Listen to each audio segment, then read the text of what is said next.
how can you get a Power BI job without having any Power BI experience? That is a great question, and I am glad you asked. That is a great question, and I am glad you asked. So in this video, I am going to outline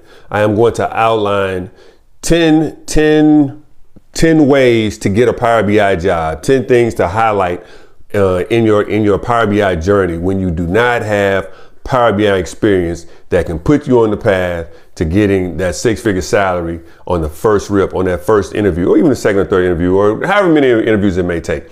Anyway, welcome back to another video on the power of the BI. Welcome back to another video on the power of the BI. And as I said, this is going to be a video where I will be outlining how you can get that six-figure opportunity just by, I can say just by, but how you'll be able to obtain a six-figure opportunity by having things that are more pertinent than just having objectives and descriptions outlined on your resume. So here's the deal. Number one, your portfolio is your resume. Definitely in tech, your portfolio is your resume, right? So have you done the work before? Have you done the work before? If you've done the work before, then not only do you want to say, hey, I've done the work, but I can show you a list of the projects that I've done. Well, not even just show you a list of the projects, I can show you examples of projects that I've done. Now you say, well, Tarad, I don't have a list of projects and I don't have any projects that I've done because I haven't done any Power BI. That's where you're wrong. If you took Power of the BI, if you were one of my students over at powerofthebi.com, you would be able to create a list of projects, examples of projects that you will be able to show potential employers as you are interviewing. That is one thing that we do. We help you create a portfolio. It's not going to be a portfolio of 10, 15, 20 different projects, but you'll have two or three projects that you will be able to place in your portfolio to where you'll be able to land that gig. And we walk you through the interviewing process and how to, document and discuss your particular projects.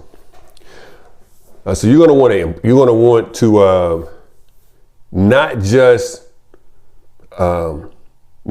just hunker down on the credentials, I've completed this course or I have this certification. No, you want to be able to explain in pretty good detail how you created your project, how you created your report, what were the formatting schemes that you were using to create your report, how did you build the data model, and you'll be able to walk through each one of those steps in building out your report. You'll be able to walk through each one of those steps verbally and be able to explain to your potential employer or whoever you're interviewing with, this is how I built this project. And then you can probably go over to the next project and say, hey, I did this project the same way, but this may be one little caveat that's a little bit different than the first project, and the third project may have a little bit different caveat than the second project.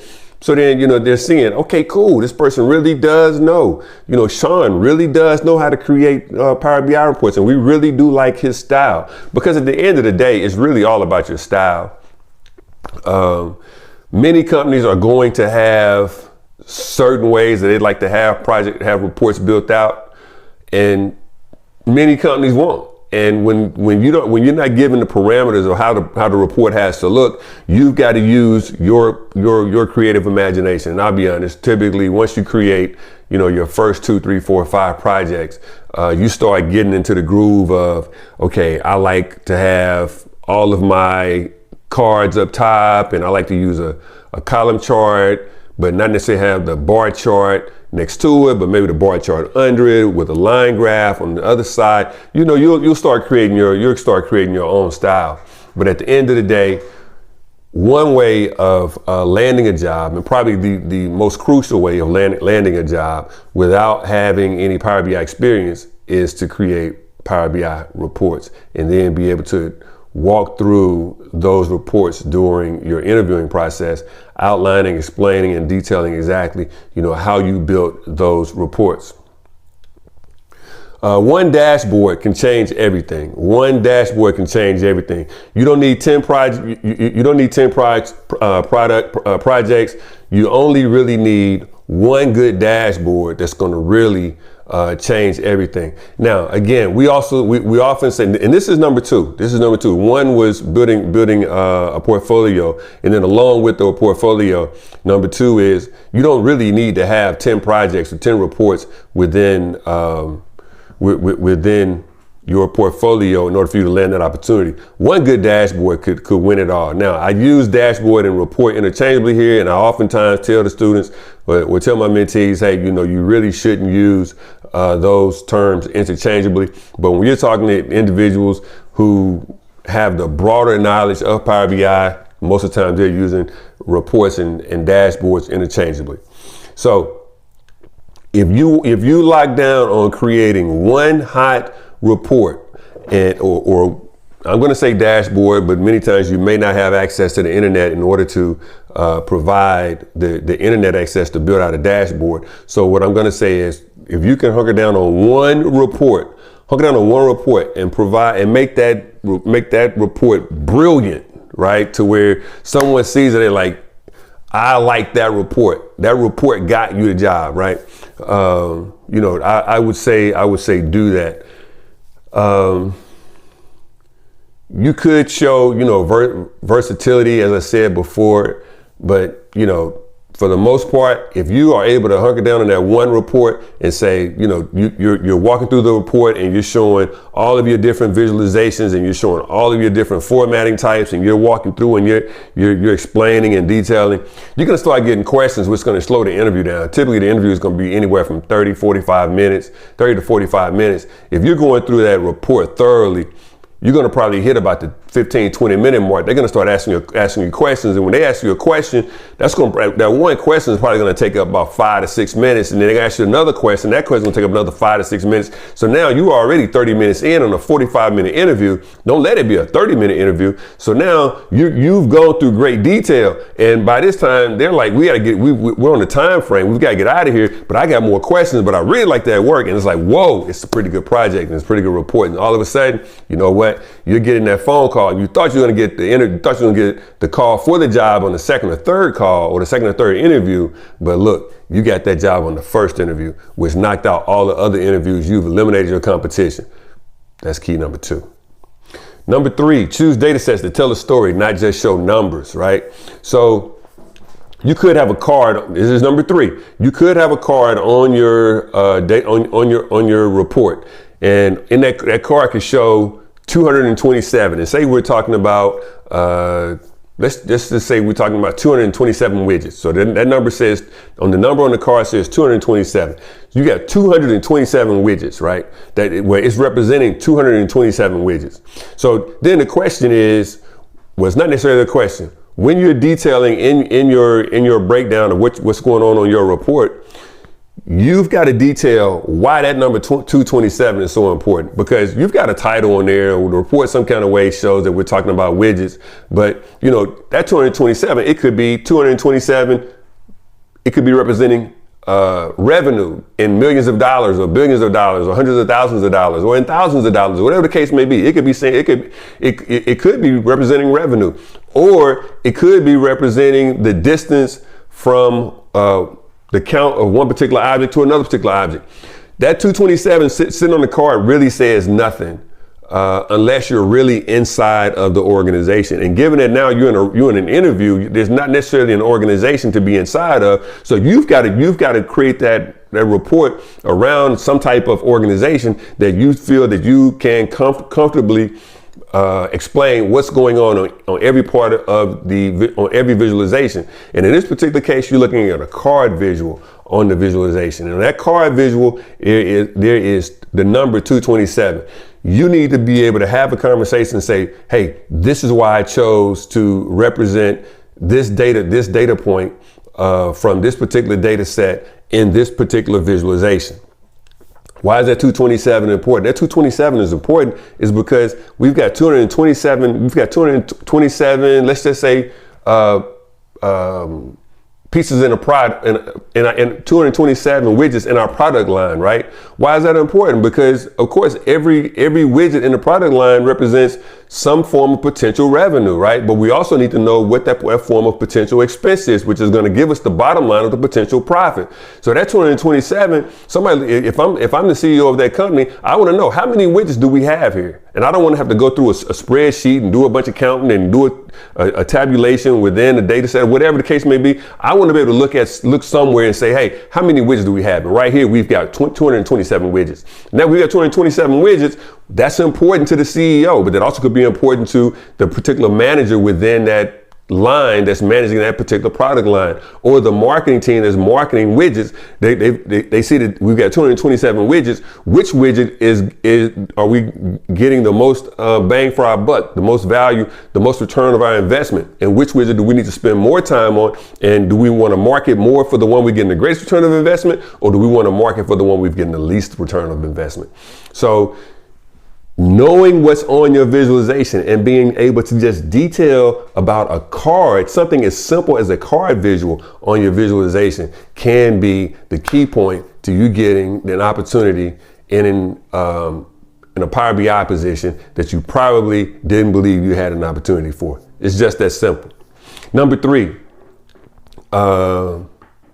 choose a dashboard that can change everything. We talked about choosing a data set that can change everything. We talked about choosing a visual inside that data set, utilizing that data set that can change everything, but choosing a dashboard that can change everything. So, you know, I in my portfolio, I've got several different types of dashboards. I've got retail dashboards. I've got manufacturing dashboards. I've got telecom dashboards. These are all in my portfolio, right? Now, with that said, when we say choose a dashboard that can change everything, you want to choose that. That just simply means choose the right dashboard. For instance, you don't want to go to go in on an interview with a company that is a big box retail chain, and you're showing them in your report, in your portfolio, you're making your main dashboard, your main report in your portfolio be a dashboard that's centered around telecom. The reason why is, one, as I just said, you're going to get inside of that company, and you're going to the report that you created for just any company. You're going to get inside of that report. You're going to get inside of that company, and you're going to become whomever you need to be within that company to talk about whatever's on that dashboard. But you're interviewing for a big box retailer who has no idea of some of the jargon you're going to probably spit out, or some of the lines that you're going to have within that report. They're not going to have a clue of what you're saying. And then the whole conversation is going to sound like wah, wah, wah, wah, wah, right? And you got a big, pretty picture there, but it's really not going to mean anything to them because they don't know what you're talking about. So in that particular case, what I mean by choosing the right report or choosing the right dashboard is simply, when you're going to the interview, if you have a portfolio, choose the report from your portfolio that is most specific to the type of company or industry that you're interviewing in. Otherwise, again, you're going to be sounding like walk, walk, walk, walk, walk, right? And, you know, it's kind of like looking at a kid's coloring book, and you turn the page and it's got colors, and it's like a big bear on the page, and the kid is colored all through the big bear in different colors and things like that. And you don't really know, you're like, why did they do that? And you ain't got a clue what they're saying. That's kind of like what your explanation is going to be. It's going to be like a bunch of scribbly lines and different colors that you're going to be talking about all over the place, and nobody's really going to know what you're talking about. So you've got to choose a report that's most specific to the industry or to the company that you're talking about. Now, here's a trick to that. If you don't have a report that's specific to the company or the industry that you're talking about, you know what you got to do? Yep, you got to create it. That's right. You got to create it, right? It's not going to take you that long, but not having a job, you're not going to have a job longer if you don't take the time to create the report that's not going to take you that long. Okay, so that is number 3. Design like a consultant and not a student. You want to design your reports in your portfolio like a consultant and not like a student. What does that mean? A student does things because they have to do it. They do things because they need to get a grade on it. They do things because they're just trying to get it done. They're trying to get it turned in and get it over with, right? No. You want to design like a consultant. You want to create your report as if you're going in and you're saying, hey, this is what's best for the company. These are the things that we need to see on our report because this is what's best for the company. Again, you're getting into that report and you're dancing inside that report. You're trying to get a real good feel for, hey, I know what I'm talking about when it comes to Power BI, and I know what I'm talking about when it comes to this company, when it comes to this industry. And this is the report that we need to incorporate because this is what I know we need within this organization. You want to design like a consultant and not design like a student. Now, here's the thing. Most students, they design for free.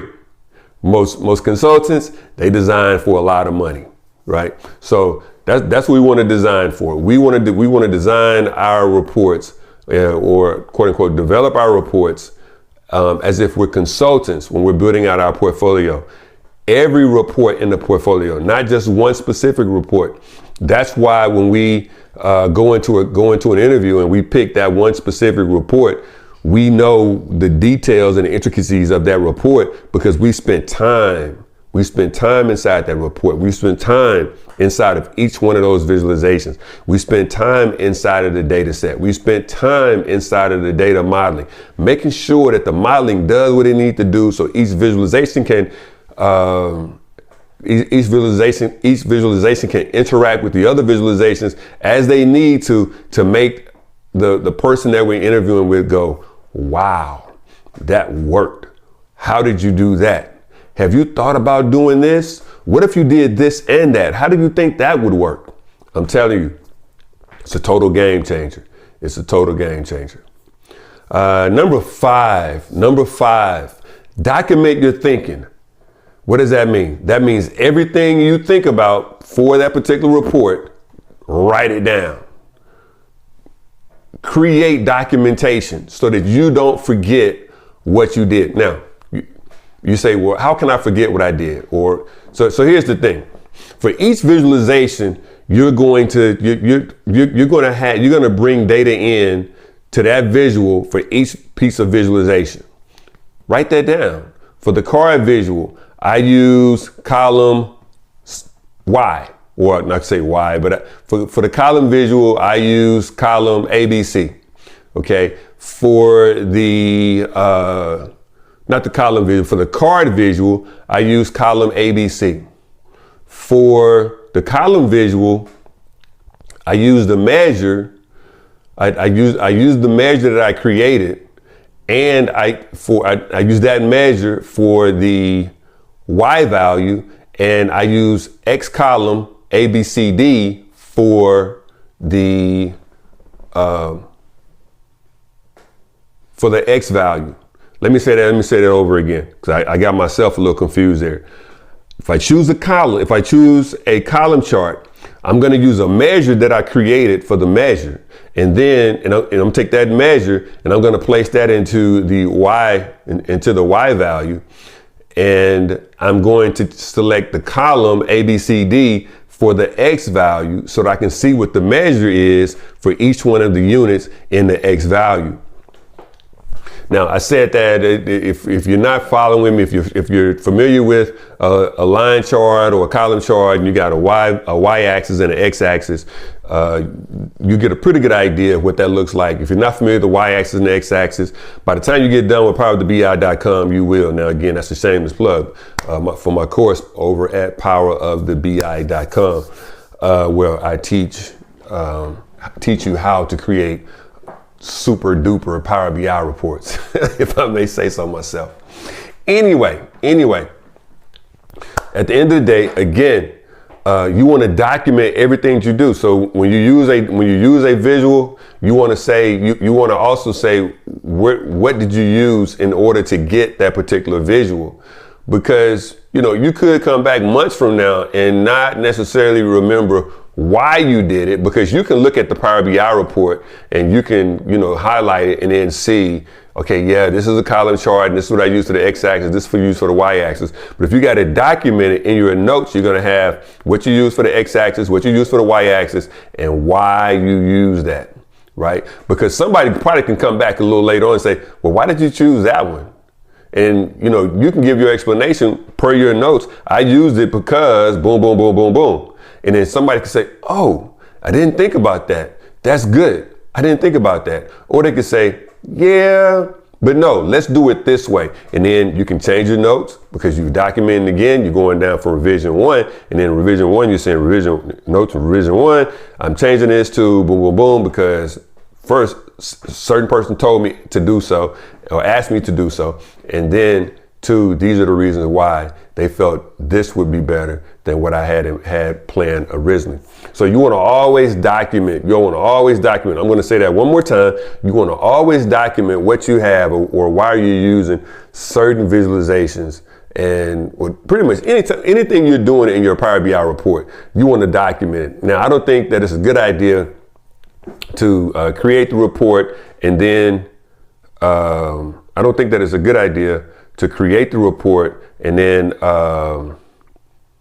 make the changes and make the documentations as you are creating a report. But when you finish the report, go back into every visualization and create documentation for every visualization. Now, with that said, that is something that we talk about in Power of the BI. It's something that we do in Power of the BI. So it's not something that it's going to fade your mind when you get out there in the workplace, because that is something that we already work on anyway, that's already provided in our course, Power of the BI. Show you understand the full Power BI workflow. Show that you understand the full Power BI workflow. That's number 6. Number 6 is show that you understand the full Power BI workflow. What does that mean? How does this thing really work? How does this thing really work? And, of course, as we learn here in Power of the BI, first thing we're gonna do is we're gonna start with our model view. We're gonna build our model view. We're gonna build our relationships. And we're gonna see which tables are talking to one another, which tables need to talk to one another. And the first thing we know about our model is built on the star schema. It's built on the star schema. We got one center table, and then all of the other tables are built around that star. All of the other tables, around that center. All the other tables are built around that center. So the first thing we know is that it's built on the star schema, and then we're building our relationships. And for the most part, we want to build one-to-one relationships and one-to-many relationships. Well, let me say that a different way. We can have the best practices are one-to-one relationships, one-to-many relationships, and many-to-one relationships. Really, many-to-one relationships and one-to-many relationships are the same. The way that I would build out that relationship is if I get a many-to-one relationship, I'll redesign that relationship so that it's one-to-many as opposed to many-to-one. Not super hard, but again, those are things that we do in Power of the BI. We learn to build out the data model. Then we come back into the data view. When we go into the data view, we want to look to see what's going on with our data. We want to see what's happening inside our data. Then we may look at the data and we say, hey, we got something going on, kind of wonky here. We go back over and we transform that data. We go into Power Query and we transform that data. When we transform that data, now we're extracting text. We're removing rows. We are changing names of columns. We're changing data types of columns, the whole nine. We're replacing values. We're doing all types of things there in Power Query. So then once we get inside of Power Query and we do our transformations, then we come back out of the transformations, we go into our data view, then we go to the report view. Now there's nothing here in the report view because we haven't built out a report yet, but we know we've transformed the data, we've looked over the data in the data view, we transferred the data in Power Query, and our models are built out in the relationships. So now we're going to go over to the report view and we're going to start building out these visualizations, and it's going to have a fantastic report. We know that our interactions are going to be working and ready and going to be doing some amazing things because we built out our model view over in we built out our relationships over in the model view. So now we're talking through this in our interview as to how we did all of this. So therefore, it's not just about our years of experience. Now the interviewer or the company or recruiter, they are confident in what we can do because we can articulate how we did what we're showing them in our portfolio. Okay, we're showing them that, hey, this is what we do. Okay, we're gonna highlight real business impact. Number 7, we're gonna highlight real business impact.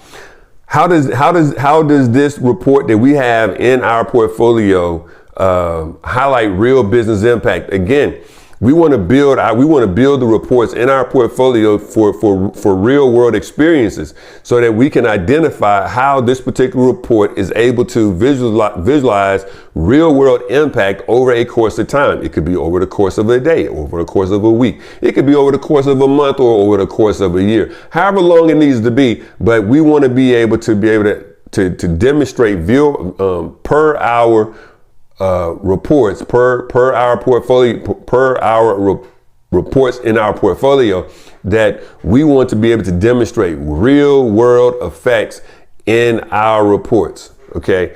And the only way to do that is for you to get inside of that report, massage that thing, dance inside of that thing, and then start spitting that knowledge out, right? Because you need to know the industry. And if you know the industry, you're going to be able to explain how your report and the visualizations in your report are able to show have real world impact.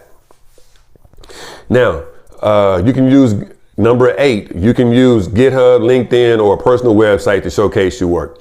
Number 8, you can use GitHub, LinkedIn, or a personal website to show your work. So it's a couple of ways to do that. I've never used GitHub to show my work.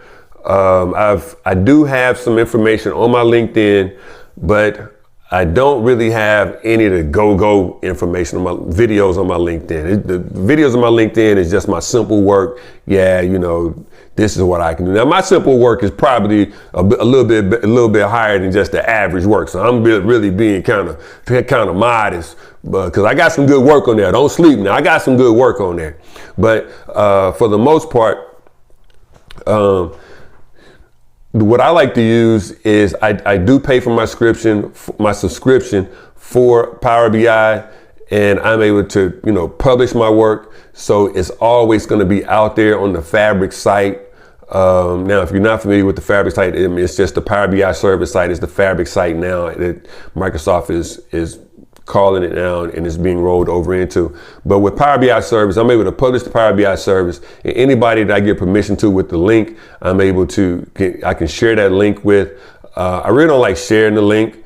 So what I like to do is for instance, I may be in an interview, and then if it's not a face-to-face interview and it's a Zoom interview, what I'll do is I would access the report via the link, and then I would share my screen and then walk through my portfolio. And typically I have my portfolio out there on Power BI service. So if I'm just walking through the local pharmacy and someone says, hey, can you create a Power BI report? If I have my computer with me, which typically I always have a computer with me. If it's not in my hand, it's in my car.